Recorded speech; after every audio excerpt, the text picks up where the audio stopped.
Tayo ay manalangin. In some moment of silence, cast your cares unto the feet of our Lord. At sa mga panahon ngayon, sa mga sandali ngayon, tayo muna ay mamahinga sa kanyang piling. Kumuha tayo ng bagong lakas sa ilang saglit ng katahimikan. Hingin natin ang lahat ng yan in His grace, in His love. Father, we thank you for this morning. We thank you for your love and care. Salamat po sa pag-iingat niyo sa bawat isa. Salamat po, O Diyos, dahil kayo ang Diyos ng lahat ng panahon. Kayo ang Diyos na nag-aakay sa amin sa lahat ng bahagi ng aming buhay at patuloy niyo po na ipinapakilala, ipinapakita ang inyong sarili sa amin, buong pag-ibig at buong kabutihan. Father, we continually ask in our shared reflection this morning that you will reveal yourself. Show us your enlightenment. Show us your loving care. And may you give us new energy for life. We ask this in Jesus' name. Amen. Psalm 119, verses 105. Your word is a lamp for my feet, a light on my path. The word of God is our guide in life. Yun ang sinasabi ng verse. The word of God gives enlightenment. The word of God gives encouragement. Ang salita ng Diyos ang nagbibigay din ng correction, ng warning sa ating lahat kung kinakailangan. Needless to say, the word of God is vital. The word of God is crucial sa ating buhay. The word of God is alive. The word of God is dynamic and progressive. It presents itself in spiritual ways through spiritual eyes and ears. So kailangan natin ng salita ng Diyos, pero napakalawak niya. Napaka-dynamic niya. Paano natin siya hahagilapin? Paano natin siya makikita? At higit sa lahat, paano natin siya mas maiintindihan para sa buhay natin? Where and how can we find God's living word? Is God's word limited in the first place to the written word? Yan bang sinasabi natin na God's word na yan, yan lang ba yung written word na alam natin? Or is it something more? Paano natin mas maisa sa puso ang buhay na salita ng Diyos? At yan ang ating sama-samang reflection, yan ang ating sama-samang study ngayong umaga. In this message, we give a title, God's Word Beyond the Written Word. Where and how can we find God's living word? Paano ba natin siya mas matatagpuan? Gayong sinasabi nga natin na God's word is alive, active, progressive, and ever revealing itself. Paano natin siya mas mahuhuli, mas mahahagilap? First, we have to look at God's word from a spiritual point of view. Dapat mas makita natin ang salita ng Diyos sa espiritual na pananaw. Kagaya ang Panginoong Jesus teaches people, right? Pero itong si Lord Jesus, nagtuturo siya in parables. At nung minsan nga, nagtanong na yung mga disciples, yung mga followers. Sabi ng mga followers, Lord, bakit ba kasi parables kayo mangusap? Bakit nga ba parables? Ang tugon ni Jesus, Matthew chapter 13, verse 13. This is why I speak to the people, in parables. Though seeing, they do not see. Though hearing, they do not hear or understand. And continuing in verse 16, but blessed are your eyes because they see, and your ears because they hear. Kasi ang sinasabi ni Jesus dito, bakit nga ba parables? Kasi hindi lang yan basta nakukuha sa paaral-aral. Yung plain na aral lang na magbabasa ka, magre-research ka, kailangan mo ng espiritual na pananaw. Kaya nga kayo, sabi niya, pinagpala kayo. Kasi maraming naghahanap niyan, pero hindi nakikita ng gusto. Maraming nakakarinig, pero hindi naunawaan ng gusto. Kayo, blessed kayo. Bakit? You hear, you listen, you see these things that I teach in spiritual eyes. Jesus delivered the word. Jesus delivered the message of God to all people through parables because receiving and understanding God's word is more than just a reading and hearing, particularly the written word.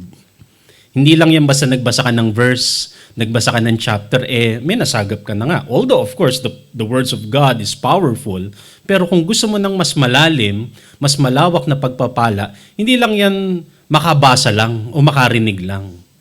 Merong pang higit na mas kailangan. God's Word requires spiritual eyes.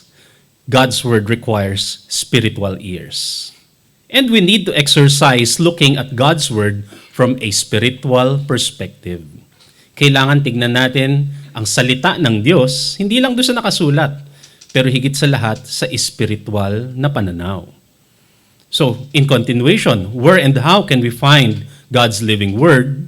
We have to realize that the Word of God is not only to be identified and limited to the written Word. Ang salita kasi ng Diyos, hindi lang yan yung nakasulat. Remember, the Word of God is alive. It is active. It is progressive. So, hindi siya pwedeng makontain doon sa nakasulat lang kahit pa anong version yan. The Word of God is more than the written Word. Kagaya ng pinapakita nitong nagsulat ng Psalms 19 verse 1 to 4. Dalawin natin. The heavens keep telling the wonders of God, and the skies declare what He has done. Each day informs the following day. Each night announces to the next. They don't speak a word, and there is never the sound of a voice. Yet, sabi niya, yet, their message reaches all the earth, and it travels around the world. Sabi nung nagsulat ng Psalm, ang kalangitan. Ang kalangitan, sinasabi niya ang kadakilaan ng Diyos. Pag tumingin ka sa paligid, sa nature, sa mga bundukin, in the plains, they declare the glory of God. Ang katakataka, wala ka naman naririnig na salita. Ang katakataka, wala ka namang tinig na naririnig. And yet, ang linaw-linaw nung mensahe nila tungkol sa kadakilaan ng Diyos. Yun ang observation ng psalmist. Creation, nature, declares and reveals God's power and glory. If God's power and glory is declared and revealed through His Word, kung ang salita ng Diyos ang nagpapakilala sa kadakilaan, sa kapangyarihan ng Diyos, therefore, nature and creation contains the Word of God. Nature and creation is part of the Word of God. And so as we were saying a while ago, there is God's Word beyond the written Word. Ang kailangan natin para makapture natin yung salita ng Diyos na buhay ay higit sa pagbasa, sa paningin at saka sa pandinig. Kailangan natin ng espiritual na pagtanaw. Therefore, as I have said, the Word of God is more than the words written in the Scripture, written in the Bible.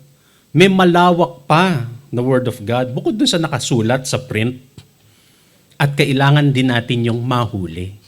Kailangan din natin yung masagap kasi merong mensahe yon na sinasabi sa atin. Sayang kung di natin makukuha. Kasi as we have said, God's Word brings enlightenment, encouragement. God's Word brings blessings. It is so much more than we see in print or in books. Ang salita ng Diyos ay higit pa doon sa nakasulat. God's Word, as a matter of fact, is beyond and above human thoughts. God's Word has no limitations. It has no boundaries. Kasi kung doon lang siya sa nakasulat, di yun na yung pinaka-limitation and boundary niya, yung nakaprint.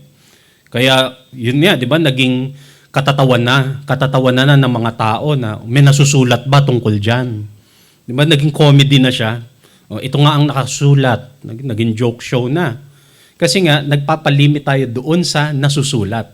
Whereas God's Word, again and again, I say, it's alive, it's progressive, it's active. Kailangan lang natin ng spiritual na mata para mas mahuli pa siya. God's Word is beyond and above human thoughts, no limitations, no boundaries, and as a matter of fact, it reaches everyone. It reaches everyone. Kahit pa wala ka sa loob ng church, aabutin at aabutin ka ng salita ng Diyos kung makikinig ka lang. Hebrews chapter 4 verse 12, "For the word of God is alive and active, sharper than any double-edged sword. It penetrates even to dividing soul and spirits, joints and marrow. It judges the thoughts and attitudes of the heart." Ang salita ng Diyos, kaya niyang pasukin kahit pa yung mga pagitan ng hindi na nakikita ng mata ng tao. It reaches anyone. And the Word of God, it can express itself through anything, through anyone. Dahil nga napakalawak ng salita ng Diyos, nagpapakilala siya, pinapahayag niya ang kanyang mensahe, hindi lang doon sa, again, nakasulat doon sa nakaprint. Kaya niyang ipahayag ang sarili niya, ang salita ng Diyos, sa pamamagitan ng kahit na anong bagay, sa pamamagitan ng kahit na anong tao. Yun ang totoo. And we can see a lot of stories in the Bible. Nangusap ang Diyos sa pamamagitan ng donkey. Nangusap ang Diyos sa pamamagitan ng uwak. Bumulong kay Moses ang hangin. At narinig niya ang tinig ng Diyos. Paano nangyari yun? Di ba dapat yung nakaprint lang? No. The Word of God is beyond the written Word. Here's an interesting psalm na paborito kong banggitin. Psalm chapter 8 verse 2. "You, O God, have made sure that children and infants praise you." Sabi ng linya, ang Diyos, ginagawa niya buhay ang mga papuri sa Kanya sa pamamagitan ng mga bata, sa pamamagitan ng mga sanggol. Ano ba ang tunog na ginagawa ng mga baby? Diba? Uha lang naman yan. Ngew-ngew, gaganon lang. Ay, pusa pala yun. No? But you know what I mean, right? So, how can the Word of God be there? But Psalm chapter 8 verse 2, sinasabi niya, nasa kanila, nasa tinig nila ang salita ng Diyos. Kasi tuwing uuha sila, ibig sabihin nun may buhay. You need spiritual eyes and spiritual ears to understand the Word of God. Their praise, as a matter of fact, is a wall that stops the talk of your enemies. Wherever there's life, pinapatay niya ang anti-life. So even in the praises of babies, nandun ang Word of God. And as I have said, nagsasalita ang mensahe ng Diyos, naroon ang tinig, ang mensahe ng Diyos sa mga hayop, sa kalikasan, kababasa lang natin kanina, sa mga tao. Kaya nga, meron tayong naririnig ng mga wisdom, hindi naman sila Christian. Sa paningin natin, sa categorization natin, hindi Christian, bakit di ba sila pwedeng gamitin ng Diyos to speak wisdom? Of course they can. They can be used by God. Kasi nga, ang tinig ng Diyos, ang salita ng Diyos, tumatagos sa kahit na anong bagay, sa kahit na kaninong tao. At alam nyo pang isang malinaw na mensahero ng salita ng Diyos, ang ating mga katawan. When the body speaks, we should listen. Kaya nga may pain. Sinasabi ng pain ng katawan, may problema, magpahinga ka. Pagka meron ng nararamdaman na hindi mainam, the body speaks. At pagka masaya ka rin, pagka blessed ka, tumitibok ng mabilis ang puso mo. Hindi mo mapigilan ng ngiti sa labi. Nakikita mo yung sarili mo sa salamin. The body speaks the Word of God. So at this point, nililinaw na nga natin paulit-ulit, God's Word is way beyond the written Word. Ang kailangan natin, spiritual na pagtanaw, spiritual na pagdinig para mas maintindihan pa natin ang living Word ng Diyos. God's living Word is over and above the written Word. Mas mataas siya. Mas matayog siya. Kaya mas kailangan ng analysis, ng critical na pagtanaw, ng spiritual na pagtanaw para intindihin yon. Let's compare the two. Psalm 19 verse 7. The law of the Lord, or the word of God, God's word, is perfect, sabi ng verse 7. It gives us new life. His teachings last forever and they give wisdom to ordinary people. In comparison, anong sabi? The Word of God is perfect. Yun ang malinaw na sabi ng verse 7. Ibig sabihin, kung perfect siya, it can cover all subjects. It can cover all subjects, pati yung mga modern Pati yung mga to this date na mga issues, kaya niyang i-cover. As compared to the written word is limited. Paano siya naging limited? Kasi isinulat siya ng mga tao noong panahon nila. Nung panahon nila, hindi pa na-imbento ang cellphone. So, paano nila i-cover yung topic na yon? Wala pang kotse. So, paano mo pag-uusapan ng road rage? That's the limitation. But the Word of God, the living Word of God, is more perfect and encompassing kahit sa mga topics na pang sa atin sa panahon ngayon. Yun ang kagandahan. Verse 8, the Lord's instruction, or God's Word, is right. It makes our hearts glad. Nakakapagpasaya ng puso kasi tama siya. His commands shine brightly and they give us light. So again, comparing God's living Word, the Word of God, it gives light and it makes the heart glad. Nakakapagpasaya ng puso. In comparison to the written Word, yung written Word, maraming misinterpretation. English version nga lang, ilang version na siya. Di ba? Mamili ka. At dahil nga subject siya sa misinterpretation na nagtuturo, nung teacher, nung preacher, maari pa siyang makalito. As compared to the living Word of God, nakakapagpalinaw ng mga bagay, nakakapagpagaan ng mga puso. So alam na alam mo na ang nasa sagap mo ay God's Word kung gumagaan ang puso mo. Pero kung nalilito ka, nadidivide ang kalooban mo, nadidivide ka from other people, at teka baka nakalimit ka lang sa written Word. Verse 9, worshiping the Lord is sacred. He will always be worshipped. All His decision, or if you want to read, all His Word, or all of God's Word, are correct and fair. So ano daw ang God's Word talaga? Correct siya. Fair siya. In comparison to the written Word can be biased. Kasi yan naman talagang Bible, isinulat siya for agenda ng specific person, specific group noong panahon nila. Kaya doon sa panahon nila, bawal ang babae magturo kasi may specific agenda sila noong panahon nila. Alam nyo, nung unang panahon, pagka PWD ka, hindi ka pwedeng pumasok sa temple. Pagka PWD, unclean. Pagka araw ng kabuwanan mo at babae ka, may menstruation ka, unclean. Bawal ka na naman sa temple. So, ang daming limitation. It is not correct and fair to all, for all season, as compared to the Word of God. Verse 11, by your teachings, or if you want to read again, by God's Word, Lord, I am warned, sabi ng psalmist. By obeying them, I am greatly rewarded. Kasi, Word of God, the Word of God, shows our true intention. Kaya nasasalamin niya yung totoong nasa puso. Ang totoong Word of God, yun ay nakikita, nasasalamin niya ang ating kaisipan, ang ating kalooban. As compared to the written Word, pwede siyang gamitin, pwedeng i-quote ang written Word to cover ulterior motives.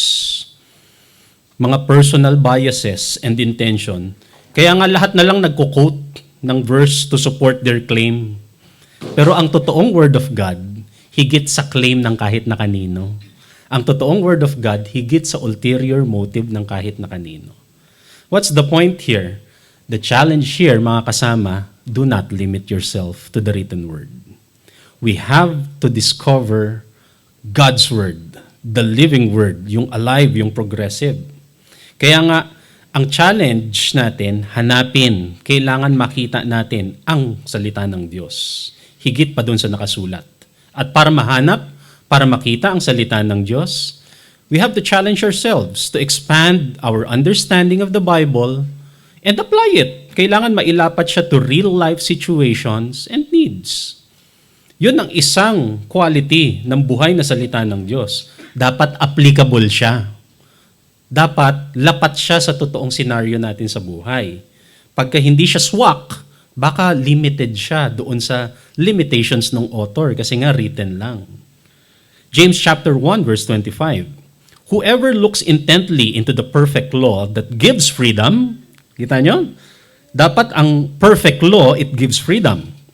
and continues in it. Ibig sabihin, hindi lang nabasa, pero nagpatuloy siya doon sa aralin na yon, not forgetting what they have heard, but doing it, they will be blessed in what they do.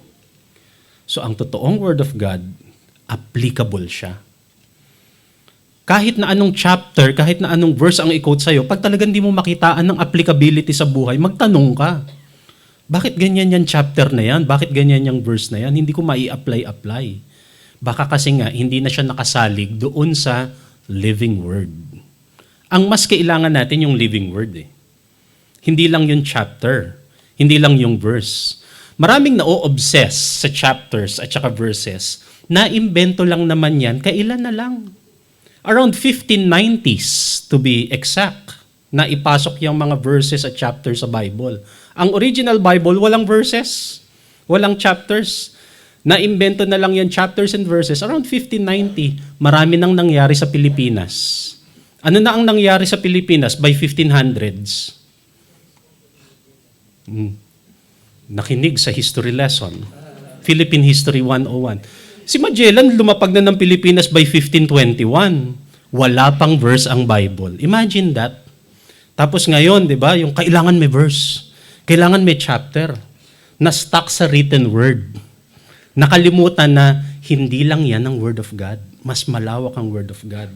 Kailangan natin spiritual na pandinig, spiritual na pananaw.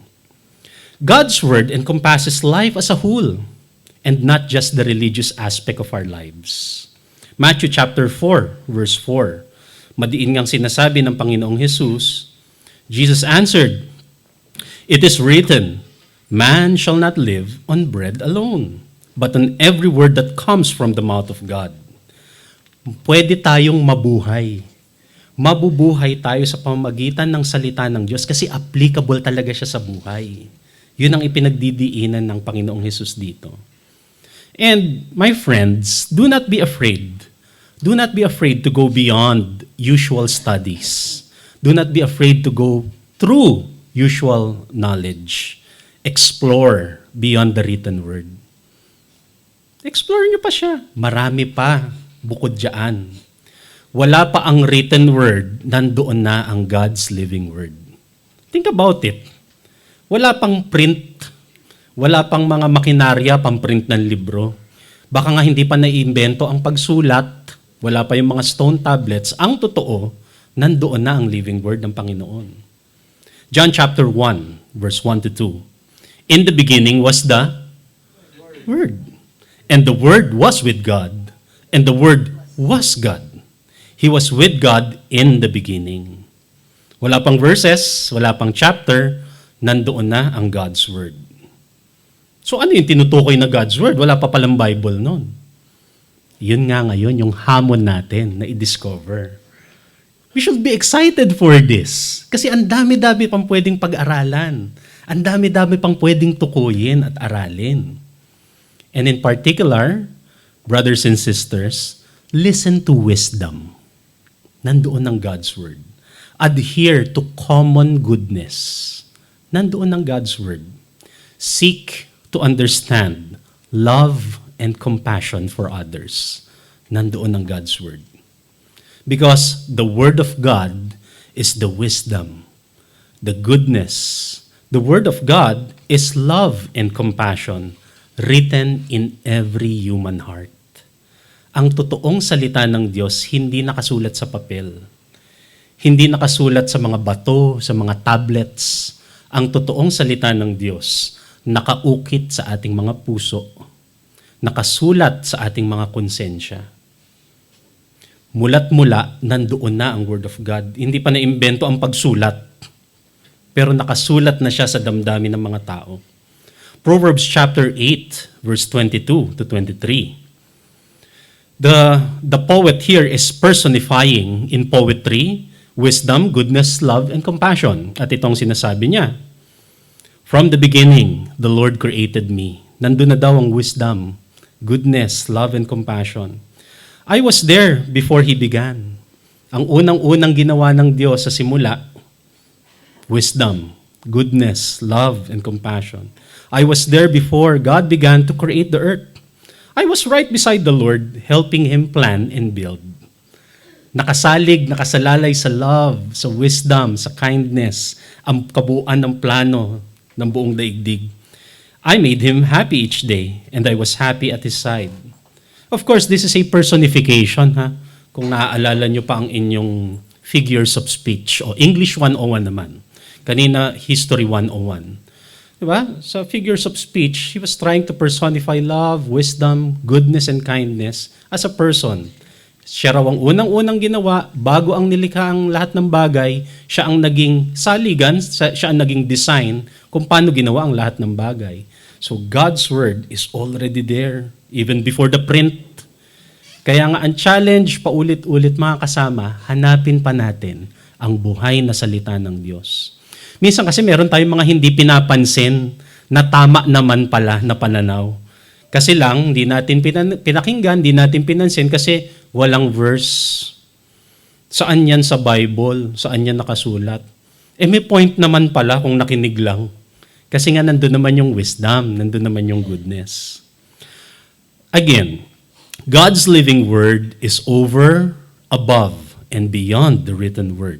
It should not be identified and limited only to the written word.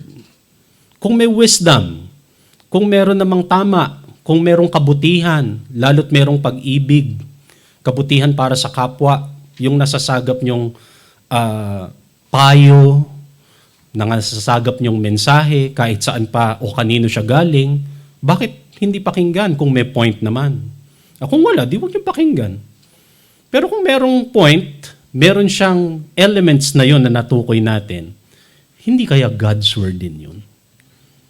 Kailangan natin siyang pag-isipan. The written word is printed in books. It's printed on paper. Whereas God's word is written in our hearts and in our conscience. Hebrews chapter 10, verse 16.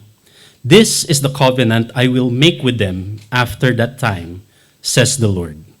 I will put my laws, I will put God's word in their hearts, and I will write them on their minds. So, di nyo napapansin, nakasulat na pala sa ating mga puso. Nasa isip na pala natin. Hindi lang natutuklasan, hindi lang na-apply kasi nga kulang ng spiritual na pagtanaw. So, yung katabi nyo ngayon, may nakasulat dyan na salita ng Diyos. Yung nasa tabi nyo, yung nasa likod nyo, diba? Kahit pa sanggol yan na nakakalong sa inyo, o bata yan, nakasulat dyan ang salita ng Diyos. Imagine that. Nandoon siya. The task, mind you, ang ating ginagawa ay hindi pagtalikod sa written word. Hindi yun ang sinasabi natin. The task is not to abandon the written word. Our goal sa ating reflection na ito is to read the written word in a higher light, in a higher wisdom. Hindi natin tinatalikuran ng written word. Mind you, ang sinasabi natin, basahin siya, tuklasin pa siya sa mas mataas na pananaw. Our goal is to understand further the Word of God beyond the written word. Matthew chapter 13, verse 52. Jesus said to all his followers, so every teacher of the law who has learned about God's kingdom has something new things to teach. So sabi ni Jesus, yung mga nag-aral na ng law, yung mga nagpasa na, kung ano yung nakasulat, nasusulat, tapos dinidiscover pa niya ang kingdom of heaven, the word of God beyond dun sa nakasulat, meron siyang bago at bagong maituturo dahil may bago at bago siya natutuklasan. He is like the owner of a house. He has new things and old things saved in that house. And He brings out the new together with the old. Yun ang kagandahan. Kasi wala naman nadadagdag sa Bible. Pansinin ninyo. Ilang taon na tayo nag-church, nagba-Bible study, may nadagdag ba? Wala naman. Pero bakit pagka nagkikita-kita tayo at nagre-reflect tayo together, bago yun ah. Napapansin niyo yun? Meron akong bagong na pulot doon ah. Bakit? Kasi patuloy na nagpapakilala ang buhay na salita ng Diyos. So long that we open our eyes and we open our ears, so that we may hear the living word of God. That's the challenge. That's the goal, my brothers and sisters. And if we proceed that way, naroon ang pagpapala. Naroon ang kalakasan. Naroon ang kapahingahan. At nawa, may you enter a new adventure in discovering God's Word beyond the written Word. In Jesus' name.